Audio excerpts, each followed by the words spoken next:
মাদারীপুরে মসজিদে ঢুকে ৩ জনকে হত্যা, প্রধান আসামিকে গ্রেফতার করেছে র্যাব। বিস্তারিত দেখুন বরিশাল ব্যুরোর পাঠানো প্রতিবেদনে।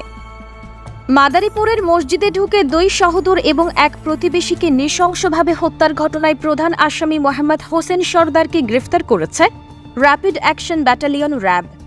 মঙ্গলবার ভোরে ঢাকা জেলার আশুলিয়া থানা এলাকায় চিত্রাশাইল থেকে র্যাব ৮ এবং র্যাব ৪-এর যৌথ অভিযানে তাকে গ্রেফতার করা হয়। একই মামলার অপর আসামি সুমন সর্দারকে শরীয়তপুরের পালং থানার আরিগাঁও এলাকা থেকে র্যাব ৮ সিপিসি ৩ মাদারীপুর ক্যাম্পের আরেকটি অভিযানে আটক করা হয়েছে। পুলিশ ও স্থানীয় সূত্রে জানা গেছে, মাদারীপুর সদর উপজেলার খোয়াজপুর ইউনিয়নের কীর্তিনাশা নদী থেকে অবৈধভাবে বালু উত্তোলন এবং ইজারা সংক্রান্ত বিরোধের জেরে গত ৮ই মার্চ সকালে মোহাম্মদ হোসেন সর্দারের নেতৃত্বে শতাধিক অস্ত্রধারী হামলা চালায়। হামলায় সাইফুল সর্দারের বাড়িতে প্রবেশ করে কুপিয়ে হত্যার চেষ্টা চালালে তিনি ও তার ২ ভাই মসজিদে আশ্রয় নেন।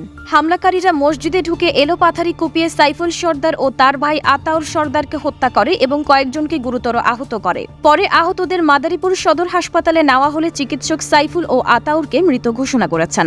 গুরুতর আহত অবস্থায় ঢাকা মেডিকেলে পাঠানো হলে সেখানেও চিকিৎসাধীন অবস্থায় পলাশ সর্দার মারা যান।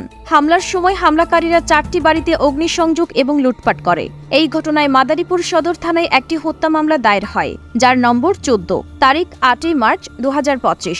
ঘটনার পর থেকেই আসামিরা আত্মগোপনে চলে যায়। র্যাব ৮ ঘটনার তদন্ত শুরু করে এবং আধুনিক প্রযুক্তির সহায়তায় আসামিদের অবস্থান শনাক্ত করে র্যাব ৪-এর সহযোগিতায় মোহাম্মদ হোসেন সর্দারকে গ্রেফতার করে। সুমন সর্দারকে ইতোমধ্যেই মাদারীপুর সদর থানায় হস্তান্তর করা হয়েছে এবং প্রধান আসামি হোসেন সর্দারকে হস্তান্তরের প্রক্রিয়া চলছে।